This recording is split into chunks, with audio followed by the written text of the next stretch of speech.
जिस दिन सब खुशियाँ मना रहे थे कि उनका न्यू ईयर है, सब सेलिब्रेट कर रहे थे, तो वहाँ पे मुझे बहुत बुरा लगा था उस दिन कि साल के पहले दिन ही फेलियर का टैग एक मुझे मिला कि वो मेरा सिलेक्शन नहीं हो पाया उसमें।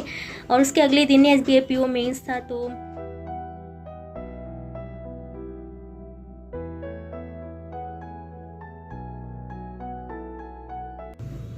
हे एवरीवन, मेरा नाम मोहिनी मौर्य है और मैं बरेली यूपी से हूँ। मैंने अभी रिसेंटली में SBI PO 2021 and IBPS clerk in bank of India में मैं अभी सेलेक्ट हुई हूँ। और अगर मैं अपनी जर्नी की बात करूं तो मेरी जर्नी जो बैंकिंग प्रिपरेशन की है वो मार्च 2019 से स्टार्ट होती है। और उस टाइमिंग पे उस ईयर में मेरे लगभग सारे प्री जो है वो क्लियर हुए थे, बट SBI PO नहीं हुआ था उस टाइमिंग पे क्लियर। फिर 2020 आता है और इसमें लॉकडाउन लगा था, तो मैंने अपनी पढ़ाई में यहाँ पे ढील डाल दी थी, जिसकी वजह से फिर यहाँ पे मेरा ना ही SBI PO प्री क्लियर हुआ, ना ही IBPS क्लर्क प्री क्लियर हुआ और ना ही IBPS PO मेरा यहाँ पे क्लियर हुआ। बट RRB PO हुआ था जिसकी मैं फाइनल स्टेज तक पहुंच गई थी, बट फाइनल स्टेज में भी 1.32 मार्क्स से मेरा मिस्ड हो गया था सिलेक्शन। तो ये था। और फिर 2021 आया, उसमें फिर से अच्छे से प्रिपेयर किया और इसमें भी RRB PO में फाइनल स्टेज तक पहुंच गई थी, बट अनफॉर्चुनेटली अगेन 2 मार्क्स से मैं रह गई और मेरा सिलेक्शन नहीं हो पाया। बट ठीक है, SBI PO 2021 ये फिर मेरा फाइनल सिलेक्शन हो गया इसमें। और फिर IBPS क्लर्क का भी अभी रिज़ल्ट आया तो उसमें भी फाइनल सिलेक्शन हो गया। तो अगर मैं अपनी प्रिपरेशन की बात करूं कि मैंने कैसे किया, तो 2019 से जब मैंने स्टार्ट किया था सारे प्री के सब्जेक्ट्स के सारे कॉन्सेप्ट को सीख कर, उसके बाद मैं प्रैक्टिस में इसी ग्रुप पे करती थी। कुछ और करने की कभी ज़रूरत नहीं पड़ी, बस इसी ग्रुप को ही हमेशा ज्वाइन करी रही और इसी ग्रुप को फॉलो करती रही, क्योंकि इस ग्रुप से ज़्यादा अच्छा मुझे नहीं लगता कि कुछ और हो सकता है प्रैक्टिस करने के लिए। बहुत से बच्चे होते हैं जो PDFs को इकट्ठे करते रहते हैं प्रैक्टिस करने के लिए, बट वो कभी कर नहीं पाते हैं क्योंकि वो एक तरह से बहुत बोरिंग हो जाता है कि हम PDFs को करे जा रहे हैं। बट यहाँ पे आप क्विज़ वाइज आप ग्रुप में करते हैं, अटैम्प्ट करते हैं, बहुत बच्चे यहाँ पे करते हैं, उनसे कम्पीट करते हैं, तो ये काफ़ी इंटरेस्टिंग भी हो जाता है और मज़ा भी आता है यहाँ पे क्विज़ को अटैम्प्ट करने में। तो इसीलिए कि ये ग्रुप से ज़्यादा अच्छा प्रिपेयर करने के लिए, प्रैक्टिस करने के लिए और कोई कहीं नहीं मिलेगा। तो अब मैं बात करती हूँ अपनी कुछ चीज़ें हैं जो मैं आपसे ज़रूर शेयर करना चाहूँगी, जो मैंने अपनी 3 इयर्स की फेलियर्स में, जितने भी मैंने फेलियर्स देखे हैं उन सब में मैंने एक्सपीरियंस की है। फर्स्ट थिंग ये कि प्री और मेंस की तैयारी को साथ में लेकर चलिए। ये गलती बिल्कुल मत करिए कि पहले प्री का पढ़ रहे हैं, मेंस का नहीं पढ़ रहे हैं, क्योंकि हम सभी जानते हैं कि प्री के एग्ज़ाम्स के बाद में इतना नहीं हो पाता है टाइम कि हम मेंस के लिए अच्छे से प्रिपेयर करें। तो दोनों को साथ में लेकर चलिए। और सेकंड थिंग कि डेली करंट अफेयर पढ़कर चलिए। डेली नोट्स मत बनाइए, उसकी कोई नीड नहीं है, बस पढ़िए उसको अच्छे से और वीकली उसको रिवाइज़ कीजिए। और पेपर के कुछ टाइम पहले हर चैनल पे उनकी कुछ PDFs आती हैं, टॉपिक वाइज PDFs, उसको ज़रूर अच्छे से पढ़िए, उनके नोट्स ज़रूर बनाइए, क्योंकि वो बहुत ही ईज़िली आपको रिमाइंड रहेंगी, हेल्पफुल रहेंगी वो आपके लिए। तो ये चीज़ ज़रूर करिए।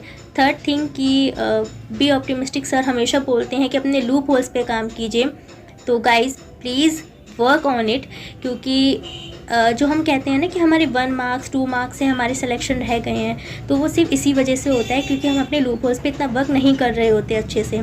तो उसको अच्छे से करिए और ये आपके सिलेक्शन में हेल्प करेगा बहुत। और ऐसा नहीं है कि आपने 2-3 दिन पढ़े उसको, आपको कोई चैप्टर नहीं आ रहा है, आपने उसको 2-3 दिन पढ़ा तो फिर आप अपनी प्रैक्टिस करने लगे, नहीं, उसको कंटिन्यूसली करते रहिए जब तक आपका वो बहुत स्ट्रॉन्ग नहीं हो जाता है। तो ये चीज़ है, ध्यान रखिए इसको।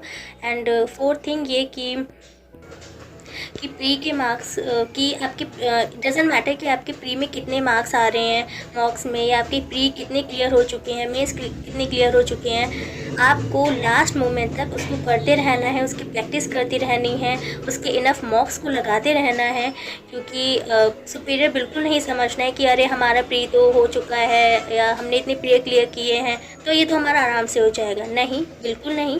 लास्ट मोमेंट तक इनफ मॉक्स उसके लगाते रहिए और डेफिनेटली आपके सिलेक्शन में ज़रूर हेल्प करेगा। तो ये चीज़ थी। बाकी फेलियर से मत डरिए बिल्कुल भी। कोई मैटर नहीं करता कि आप कितने एग्ज़ाम्स में फ़ेल हो चुके हैं। अगर मैं अपनी SBI PO की बात करूं तो 2019 में मेरा SBI PO प्री क्लियर नहीं हुआ था, 20 में भी मेरा प्री क्लियर नहीं हुआ, और फिर 2021 जब मेरा प्री होने वाला था, प्री के ठीक 2 दिन पहले ही SBI क्लर्क मेंस का रिज़ल्ट आया जिसमें मेरा सिलेक्शन नहीं हुआ। तो थोड़ा सा डिमोटिवेट थोड़ा सा आधे घंटे के लिए मैं हुई कि क्या था यार, एग्ज़ाम में पढ़ा तो मैंने था, करके आई थी, फिर भी नहीं हो पाया। बट कोई नहीं, जब SBI क्लर्क मेंस का रिज़ल्ट आया ठीक उसके एक दिन बाद ही, अगले दिन ही मेरा RRB PO का इंटरव्यू था, उसको दिया अच्छे से। फिर SBI PO का प्री था उस दिन, उसके अगले दिन ही, तो उसको भी अच्छे से दिया। और फिर बाद में SBI PO का जब मेंस था तो उसके ठीक एक दिन पहले यानी न्यू ईयर वाले दिन RRB PO का फाइनल रिज़ल्ट आया, तो उसमें भी मेरा फिर 2 मार्क्स से रह गया।